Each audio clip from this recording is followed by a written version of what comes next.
في سؤال بيقول يعني حد بيشككه بيقول له الإله بتاعكم عشان اتجسد يعني بيخش الحمام واتختن، وهل الجزء اللي اتقطع أثناء الختان متحد باللاهوت؟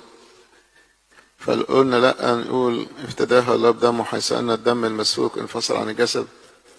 وإذا قلنا نعم، ما مصير هذا جزء ما موضوع من الإعراب؟ وما مصير أي شعر أو ضافر سقط من المسيح؟ كيف ترد على أن إلهك داخل الحمام؟ وده اللي شغلهم يعني.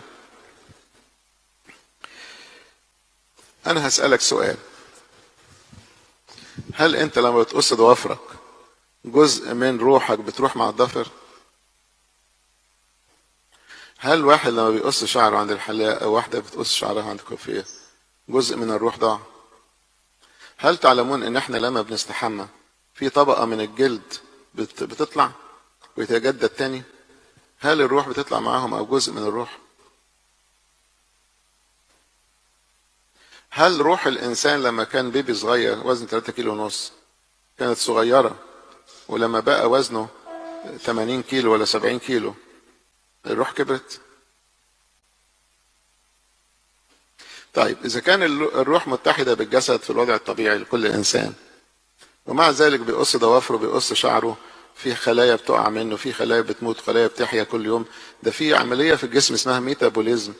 ميتابوليزم دي مكونة من حاجتين، انابوليزم وكاتابوليزم، اللي هي بيسموها بالعربي الهد والبناء. في خلايا لازم بتموت كل يوم وخلايا تتجدد، والروح باقية لأنها بسيطة لا تنقسم.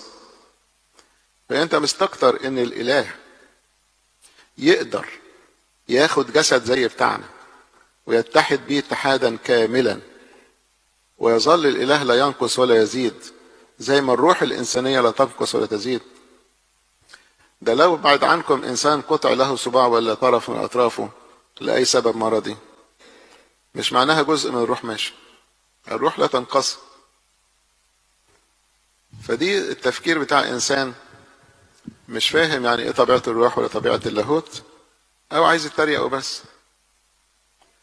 كون الله يصير انسان هي مزعجة لبعض الناس. ليه؟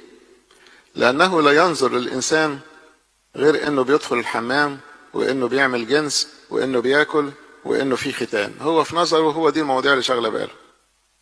اما نحن فننظر للانسان على انه عقل بيفكر، وانه كيان محترم. الأعمال البيولوجية اللي بتحصل في الجسم ليست عيب ولا قرف ولا حاجة وحشة، أعمال بيولوجية من أجل حياة الجسد. كون الله القادر على كل شيء يتخذ جسد إنسان ويتحد به يقدر، وهذا الاتحاد لا يقلل قيمته في أي شيء، بالعكس بيعظمنا إحنا. كونه يتحد بينا هو بيكبرنا، بنشكره. لكن طبعا هيظل السؤال ده موجود بالرغم ان هو اجيب عنه من ايام الرسل، يعني بقاله 20 قرن بيتجاوب، لكن هيظل ناس يكرروا نفس الاسئلة ولا يسمعوا الاجابة، ولا عايزين يسمعوا ولا عايزين يقتنعوا، هم عايزين يشككوا الناس وبس.